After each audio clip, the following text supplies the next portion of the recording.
1947, Roswell, New Mexico. Wreckage found in the desert outside this small town is believed by many to be a UFO. The question is, are UFOs real? The answer is yes. For years, controversy has grown about what really happened here that summer night. Now, a decorated ex-U.S. Army intelligence officer has made a remarkable claim. He says that not only are UFOs real, but that the U.S. military harvested advanced technology from them. He knows this, he says, because he held the technology in his hands and saw alien bodies from the Roswell crash. The humanoid-type body came from the Roswell area where there was a crash in 1947. Why should we believe him? Because of the man that he was, the years of service that he dedicated to the United States of America, and the fact that he was considered one of the top military men in his field. Who is this person? What did he do in the past? What were the things that he has said in the past that have come to fruition? According to Lieutenant Colonel Philip Corso, he was responsible for bringing alien technology to military labs and civilian scientists. And they used it to make lasers, fiber optics, integrated circuits, night vision image goggles, and bulletproof vests. We are looking at crashed flying saucers, or ones that are shot down, and we're trying to figure out how they work. Others are skeptical that alien technology jump-started the military-industrial complex. That's a peculiar kind of lack of self-confidence in human ingenuity. I found that Philip Corso wasn't telling the whole truth about a number of things. Is Philip Corso's story the fantasy of one ambitious intelligence officer? Or does he confirm that a UFO did crash at Roswell in 1947, and that it launched a secret military program to push alien technology into mainstream development?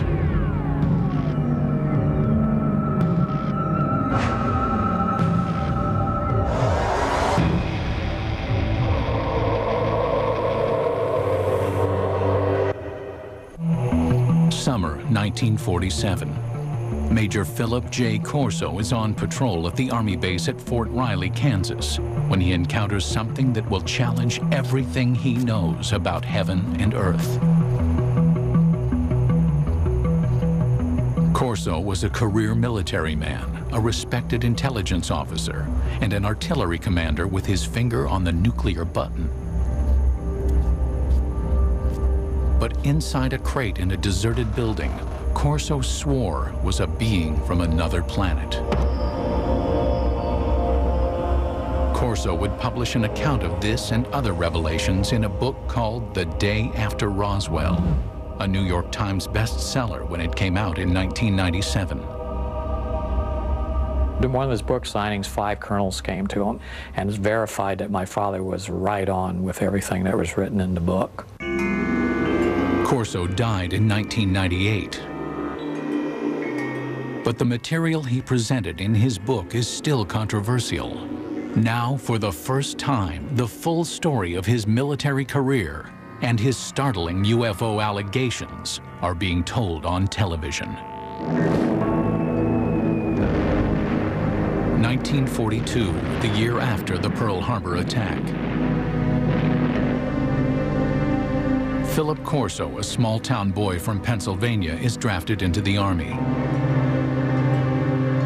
During World War II, he trains as an intelligence officer, and afterward, at the age of only 29, Corso becomes a spy hunter in Rome. His mission, to seek out and terminate Soviet agents. When the United States Army occupied Rome, what they wanted was make sure that the post-war government would be a friendly government, not a communist government. A position with a lot of authority behind it. The man was regarded as an up-and-comer. By April of 1947, Corso returns to the United States for additional training at the U.S. Army's Intelligence School at Fort Riley. 3 months later, in July 1947, comes that fateful night when he claims he has the encounter that shakes him to his core. 32-year-old Corso is the post-duty officer, an assignment that puts him in charge of security at the base. That evening, Fort Riley is buzzing with rumors. 5 trucks containing debris from a mysterious aircraft accident in Roswell, New Mexico, have arrived at the base in Kansas. Corso, with his training as an intelligence officer, is intrigued by the shipment. At about 11 p.m., Corso says he enters the building where the Roswell shipment is stored. A guard on duty tells Corso that he has already looked into one of the crates making up the shipment and cannot comprehend what he's just seen. Corso then says he has a look for himself. And he sees these, they look like coffins. They're little, they're like kid coffins. And he can't figure out what that is. So he goes and he picks up the tarp. It looked like a thin body and a humanoid with a sort of a big head on it and eyes, but not too long. And not, the shape of it was not as wide, as I say, as our bodies are. Corso says this was his first encounter with extraterrestrials, but it would not be his last, nor his most significant. Later, he would be given top-secret files and alien artifacts that, he claims, would generate a new technological world order. But in 1947, that day was still a decade away.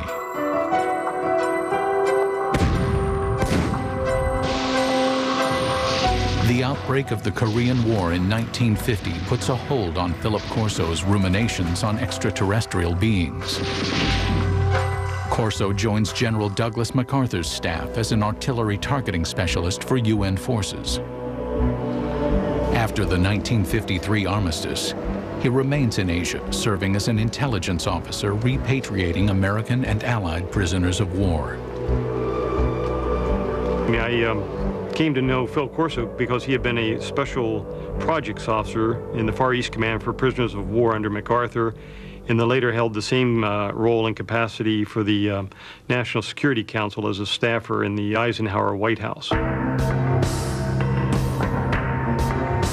According to his military records, in July of 1953, Corso is promoted to the rank of lieutenant colonel. He says he is a trusted advisor to President Dwight D. Eisenhower, informing him of what Corso asserts is rampant KGB infiltration within the CIA. And Corso was screaming about this in the National Security Council to Eisenhower.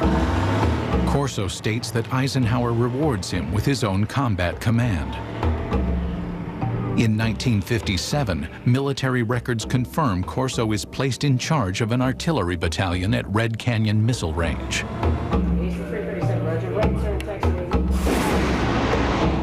By October of that year, Corso commands the battalion in West Germany, where he develops new targeting strategies for nuclear strikes. He's shown he can do the one thing, he'll follow orders, but he's shown initiative. He had sole command of a nuclear weapons battery. Now, in the event that war would have broken out with the Soviet Union in the 50s, when Corso was in Germany, he would have had sole authority to release his nuclear weapons. But after Corso returns from Germany, his career dramatically changes direction. The gifted intelligence officer, fearless spy hunter, and artillery commander who controlled the world's most powerful weapon now becomes a reservist in the National Guard. In October of 1960, Corso is virtually in retirement, a part-time unit advisor to a National Guard base in Maryland. You could say it meant that some people were displeased with him, but it's just as easy to say he didn't have what it takes. But Corso's supporters believe Corso is being groomed for his most important and most secret assignment. Now there is a big green hand running his career. That big green hand is the hand of Arthur Trudeau. Philip Corso has a powerful mentor in Lieutenant General Arthur Trudeau. A West Point graduate, class of 1924, Trudeau quickly gains a reputation as a forward-thinking officer, comfortable with high technology. In the Cold War era, he pioneers technological training for intelligence officers, and by 1958 is named Director of Army Research and Development. When Trudeau gets a chance to appoint a deputy, he brings Corso over, and thus begins Corso's stint in Army R&D. General called me and said, Don, establish a Foreign Technology Division, and you're the chief of it. And you got an office down next floor under me.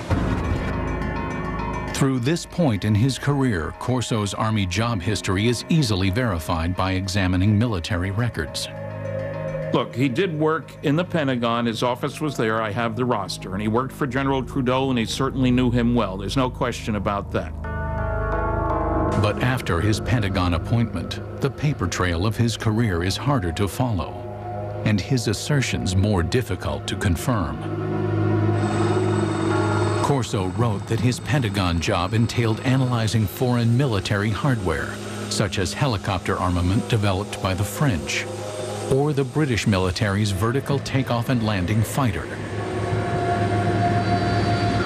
Then the technology would be reverse engineered.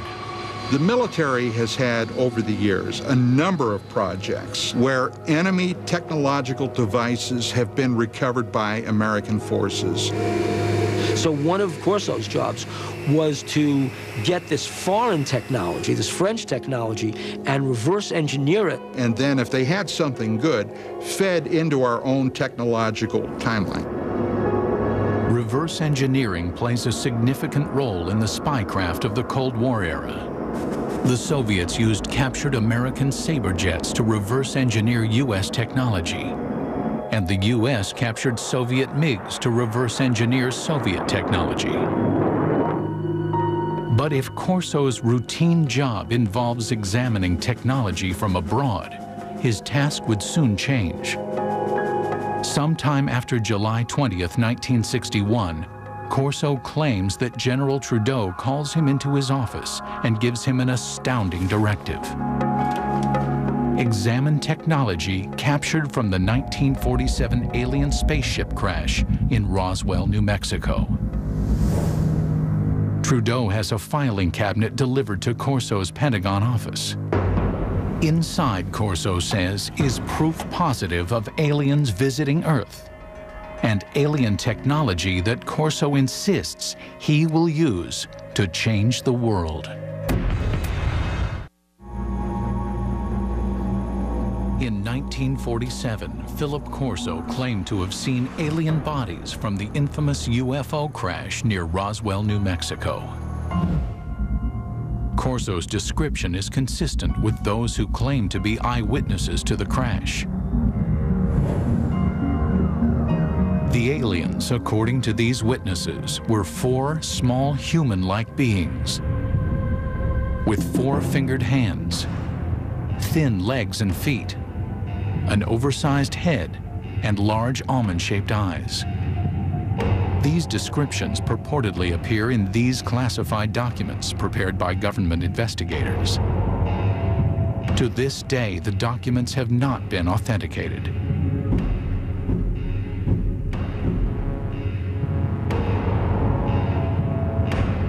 Corso insists that he told no one about what he saw at Fort Riley.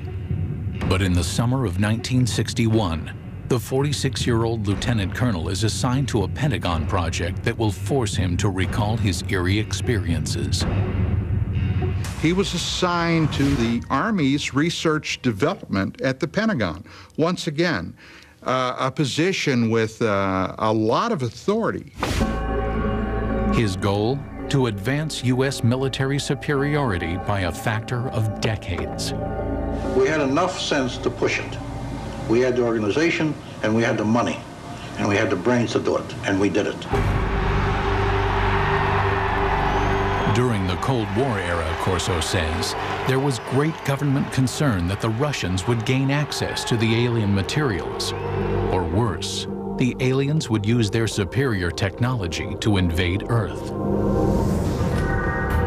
According to Corso, an ordinary filing cabinet contains the extraordinary artifacts of the Roswell crash.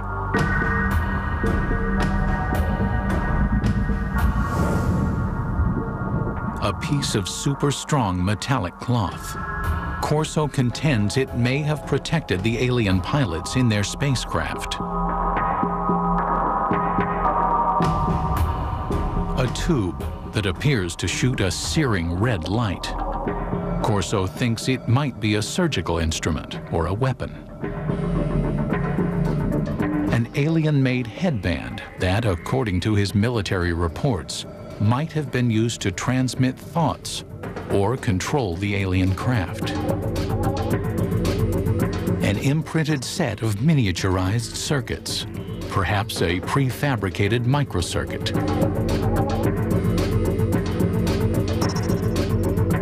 A flexible wire that might have transmitted light through its interior. And a lens that could allow anyone to see in the dark, supposedly taken from the eye of an alien being. To better understand the puzzling contents of the filing cabinet, Corso claims to immerse himself in classified government documents reporting on alien technology supposedly found at Roswell.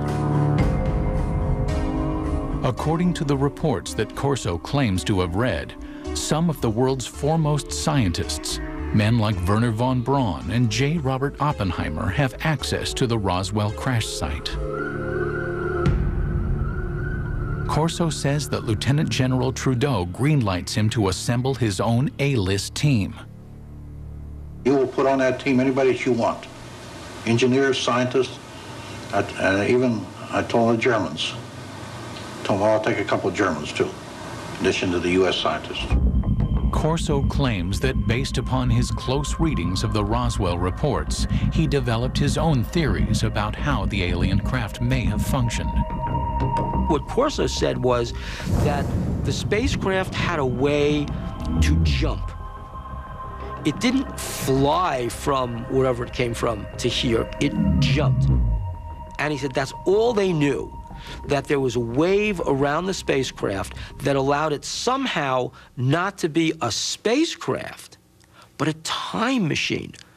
And the reason is that to travel the kinds of vast distances it had to travel, it had to leave what we understand in physics as a space-time continuum, drop out of that, and suddenly reappear in a new spot. In Corso's personal notes are sketches detailing his concepts. Corso speculates that the alien craft is navigated by a mind control interface fitting the alien cranium. It seemed as though by revolving the headband around the alien brain drawings, you would match up the pickups on the headband with various parts of the alien brain. His background research complete, Corso maintains he is ready to move on to the next phase, distribution. He will hand off the alien technology he says comes from Roswell to appropriate defense contractors for development. Try to imagine what would happen if a spaceship crashed on Earth and there was a fabulous piece of technology and somebody like Corso pulled it out and gave it to research labs and said, here guys, figure out how this works. The result, Corso maintains, will lead to a complete reconfiguring of the world's most advanced technologies.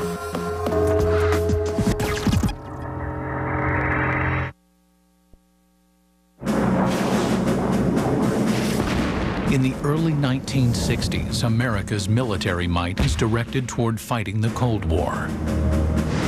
Lieutenant Colonel Philip Corso wants to bring alien technology from Roswell into the fray. By the end of the summer of 1961, he maintains that he begins to contact military weapons labs about his alien artifacts. Now, the Army laboratories also had civilian scientists there, and they developed this relationship of handling classified material. Phil Corso felt very comfortable working through the Army laboratories to the civilian scientists because the clearances were all taken care of by the laboratory. America is dotted with top-secret high-tech labs where civilian scientists work on sensitive military projects. Los Alamos, home of the Manhattan Project, is perhaps the most famous. But in 1961, Fort Belvoir in Virginia is quietly working on a decade-long project to develop night vision engineering. Corso claims he makes this lab the first he approaches with alien technology. In order to get these things reverse engineered properly, you couldn't just take this to a Radio Shack. I mean, it had to go to a place where somebody would understand the technology. According to Corso, Roswell eyewitnesses report that the alien craft has image-intensifying technology. If one went inside the ship and looked out, the world outside would look as bright as day, even at night. There is also, according to Corso, a lens taken out of an alien's eye that has light-enhancing properties. No one knows how the two are related, says Corso, but he knows their potential value. Corso maintains that by the late summer of 1961, he helps researchers at Fort Belvoir by showing them the alien light-enhancing lens and possibly other light-enhancing technology from the Roswell craft. This was a kind of technology that, although we think we have a very clear line of development going back to the Second World War, we take a look at how this technology has literally geometrically exploded over the years. Now, can this be attributed to this technology that was picked up at Roswell, according to Corso? Well, according to him, it can be. Corso says he wasn't able to further develop the alien mind control interface. His theory was that it would only function with an alien brain.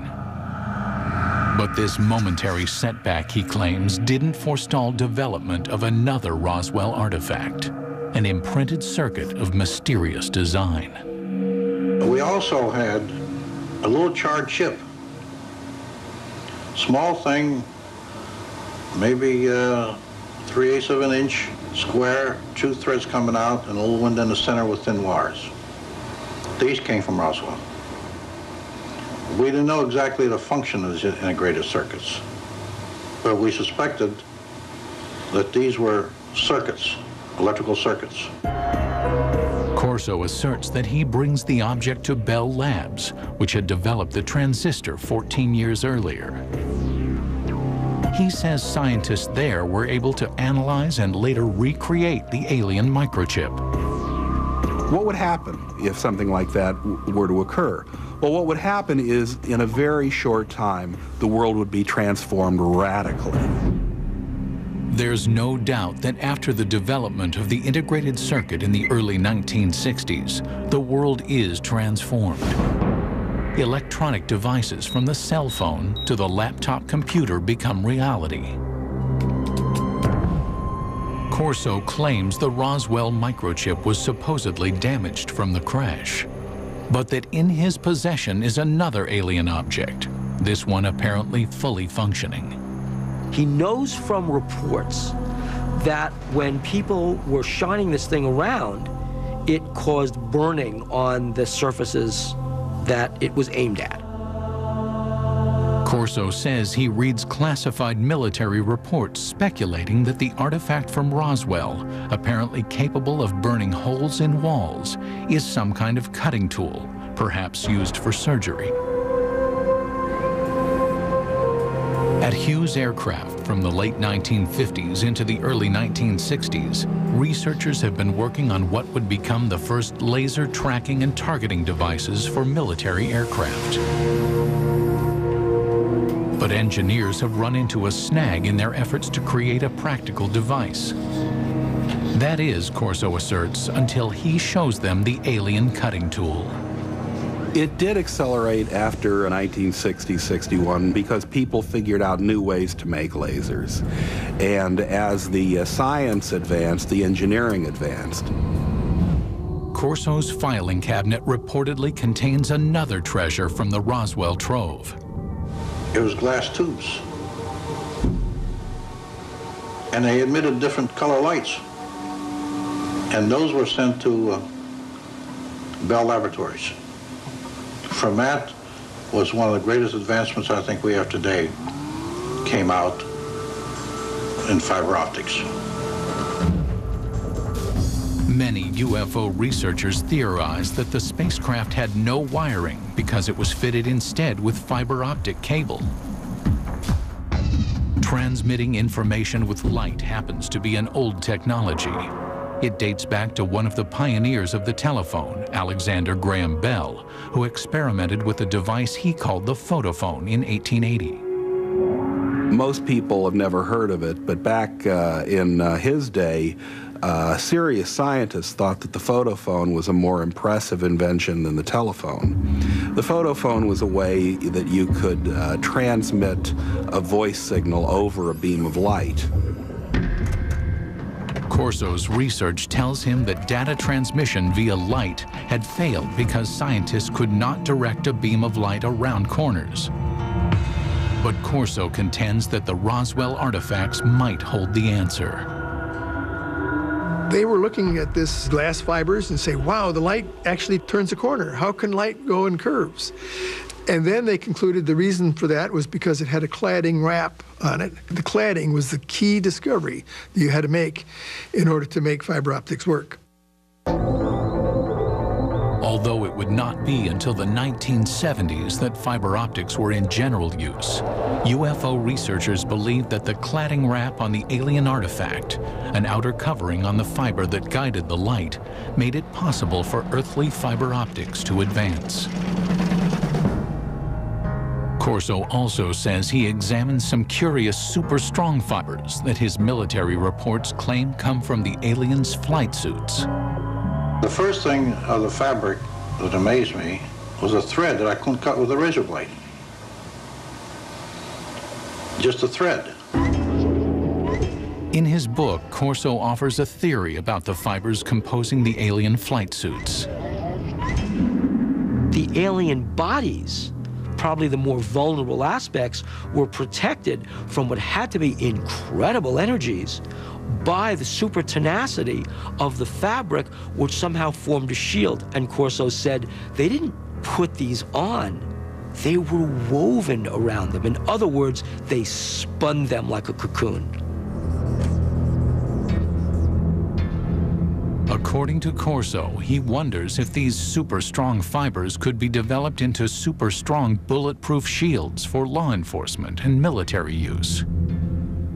Corso said that the Army tried to bring it to the University of Colorado to try and fabricate this technology.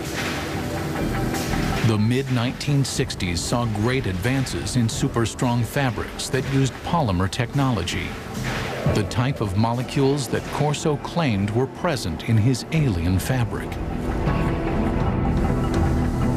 In 1965, Kevlar was invented, a fabric that would be used in bulletproof vests. More proof, according to Corso, of the impact of alien technology. There's no denying that the period Corso works in the Pentagon coincides with a period of rapid technological growth in the United States. Corso's supporters say alien technology played a role, but others see things very differently.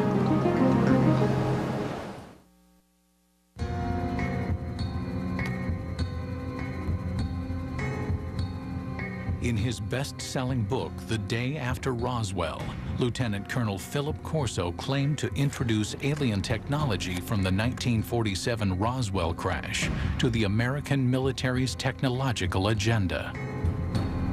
But others say that the scientific leaps of the 1960s were not made by one hero, and not with the help of aliens. It's nice to think in terms of one heroic person leading us into the new world of far-out technology learned from saucers. That sounds great.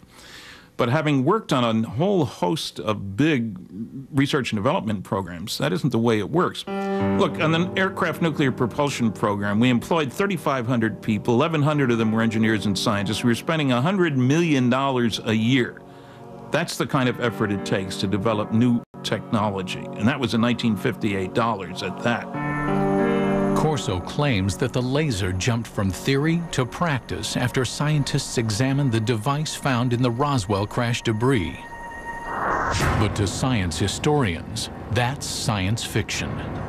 Well, the laser is a good example of an invention that doesn't really have a single eureka moment where somebody gets a brilliant inspiration and then they go down into their basement workshop and 15 minutes later they've hammered together a laser. The laser really began back in 1951 when a physicist from Columbia University was taking a walk in Washington. That physicist was Charles Towns.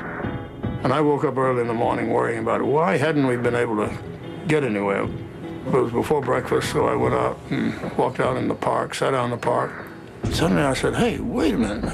We can get a whole collection of molecules all in excited states with excess energy. And I wrote down the numbers to see now, could I make it oscillate? And it took him 2 years and $50,000 in government grants before he could come up with the very first barely operable microwave laser. The first laser device used microwaves rather than light. The light-emitting version wasn't functional until 1960, 9 years after Professor Towns jotted down his notes. As for aliens jump-starting the process, No, aliens had nothing to do with the technology of the laser, nor do I. Unfortunately, I don't think aliens have given us any new information yet. while the laser's development was slow and steady, the integrated circuit advanced rapidly.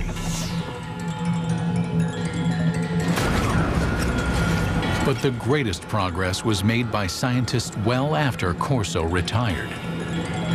The real breakthrough happened in 1971 when a guy named Ted Hoff conceived of the idea of putting an entire microprocessor on one piece of silicon, a computer on a chip. Basically, what happens in an integrated circuit is that you are controlling the flow of electrons, or actually, in some cases, the absence of electrons. Ted Hoff, known as the architect of the microprocessor, started working on integrated circuits in 1968. Hoff disputes Corso's claim that an alien chip captured from the Roswell crash made an earthly version conceivable. If you have a crash scenario, there's presumably damage done, and that damage may make the device even harder to analyze. And even if you had the device, you'd really want a context. If you had seen this device in those days and had no context to put it in other words, what's it used for, you'd even have less chance of understanding it. Hoff also says that to reverse engineer an integrated circuit, as Corso claimed happened in 1961, you would need a scanning electron microscope, which was not invented until 1966. Even looking at devices today, the resolution of the devices are such that ordinary optical microscopes really don't reveal them. So you'd need something more sophisticated. I don't think at that time anybody would have been able to figure out what it was. Philip Corso also claimed that his alien fiber optics cable inspired scientists. But science historians don't support his assertion because fiber optics required a convergence of technologies occurring over decades of development. The idea really became interesting in 1965 when lasers were available and people suddenly realized there was a commercial use for fiber optics. So shortly after that, The project was tackled by a trio of inventors at Corning, and they came up with a successful fiber optic in 1970. The highly directional light of a laser improved signal strength. The team of researchers at Corning Glass created a form of fused silica. This super pure glass material was capable of carrying 65,000 times more information than copper wire. This made fiber optics commercially practical, 10 years after Corso claimed to have accelerated the technology. That's the real achievement that Don Keck and Peter Schultz and Bob Maurer came up with when they were at Corning. It was coming up with this completely unexpected way to make glass. Corso also stated that he inspired a quantum leap in image enhancement technology. But science historians say the technology of turning night into day was also decades in the making. Progress increased so incrementally. It goes all the way back to the 1940s when image intensifying radar scopes were issued to Allied troops in the Pacific Theater. The first night vision gear employed thermal imaging. Developed by the Germans during World War II, it brought heat energy into the visible spectrum using an infrared light and a receiver. Then, by the early 1960s, William Spicer, a Defense Department researcher, had created image intensification technology. Fort Belvoir scientists built upon his work. Image intensification requires no additional light. Functioning like a radio receiver for light waves, it amplifies existing light. Today's image intensifiers are small enough to be worn as goggles and are capable of amplifying light by a factor of 35,000. Scientists suggest that if Corso really had an alien image enhancer, showing it to researchers in the 1960s did little to advance the technology's measured progress. The engineering that was required just progressed at a very slow rate. Making night vision work was largely the result of really brilliant engineering. Finally, according to technology experts, Corso's super tenacity fibers came not from alien spacesuits, but from years of research by a scientist named Stephanie Kwolek, who worked at the DuPont Company. She learned how to organize super strong chains of atoms in 1965, and by 1971, Kevlar was on the market. The theory that something like Kevlar came off a flying saucer strikes me as being insulting to someone like Stephanie Kwolek, who poured enormous amounts of effort, years of her life, tremendous dedication and brain power went into cracking the secrets of nature. Furthermore, some skeptics insist Lieutenant Colonel Corso simply didn't have the technical background to run a reverse engineering program. I read something he'd written years ago and found that it was not high-tech. I worked for General Electric, Westinghouse, General Motors, TRW Systems, McDonnell Douglas, with lots of technical people. I'm a physicist myself. And I saw nothing in what Corso had written that gave any indication of his having the knowledge, the skills, the talent, the background to handle stuff like this and get it into industry. Corso had an answer to this objection, claiming that his team of A-list scientists helped him interpret the Roswell cache. I didn't have the training or the background for something. You know, they got highly technical. But fortunately, the German scientists were there. I knew von Braun, and I knew Hermann Obert. Obert was a man that said we've been helped. But we had to keep it quiet to protect our budget, protect our organization. For doubters, there is also the issue of Corso's rank. A lieutenant colonel, some argue, wouldn't be running things as Corso claimed he was. I think an indication of his value to the military would have been given by the fact that he was not a full colonel, despite all his years in service. But others stand by Corso's assertions. particularly those who say they're familiar with the way the U.S. military functions. Back in those days, you know, a lieutenant colonel had a lot more authority and position than a lieutenant colonel today has. And even today, you've got lieutenant colonels doing quite a bit of the important tactical and even strategic planning and operation. The History Channel contacted the military contractors Corso claims to have worked with, and all say there was no alien involvement in the technologies Corso says he jump-started. No memos, directives, or paperwork of any kind exist to directly support Corso's assertions about reverse engineering alien technology. But Corso's supporters say there is no paper trail for a very good reason.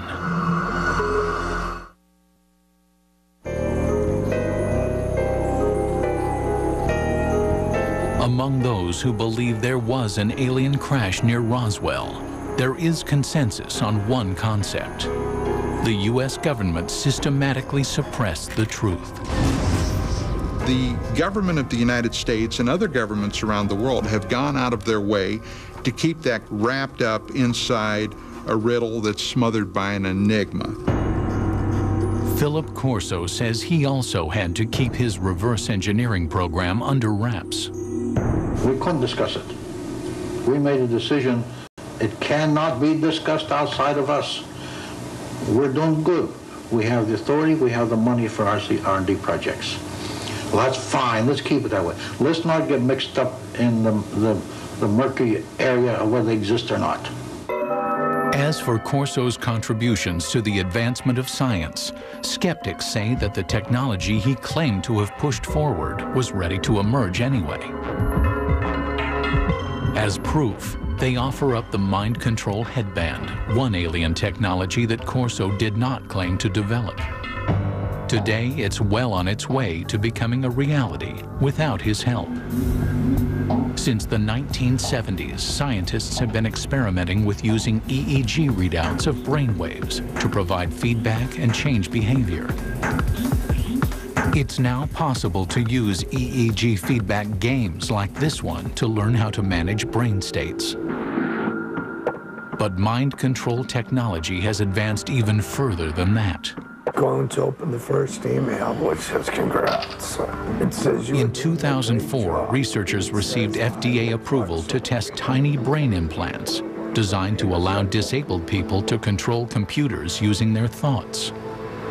Next, I'm going to paint a circle.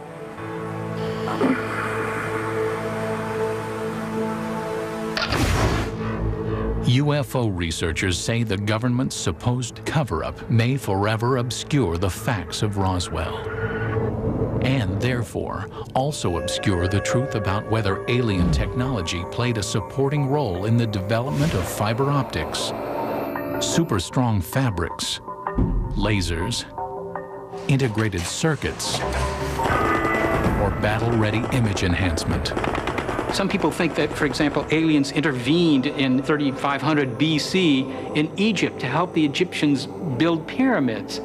You know, well, doggone it, the Egyptians of 3500 BC were fully capable of putting big blocks on top of other big blocks, right? If the Egyptians had suddenly developed cell phones or something like that, then I would say, okay, there's intervention there. But that's not what they did. But while Lieutenant Colonel Philip Corso might be questioned, his ideas deemed controversial, and his predictions dismissed as the stuff of science fiction, his impact on UFO legend and lore can never be minimized.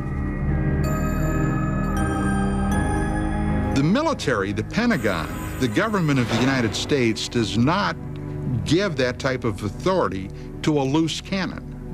This man was highly regarded, highly respected. At my age, what do I have to lose? I have to let my grandchildren and my children know this, because how long will I be around yet? And when I go, it goes with me. There must have been many days that Philip Corso said to himself, why me? Why do I have this information? And again, I think that's one of the things that probably plagued him for so many years.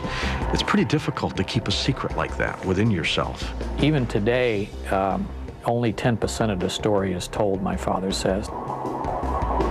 The rest is classified. The USS Tecumseh, invincible, indestructible. She is one of the newest, one of the most powerful ironclads that there is. So why did she sink like a stone off the Alabama coast? Divers investigate what happened after the captain said, "Damn the torpedoes," and sailed full steam ahead into battle on Deep Sea Detectives. Tonight at 8 on the History Channel.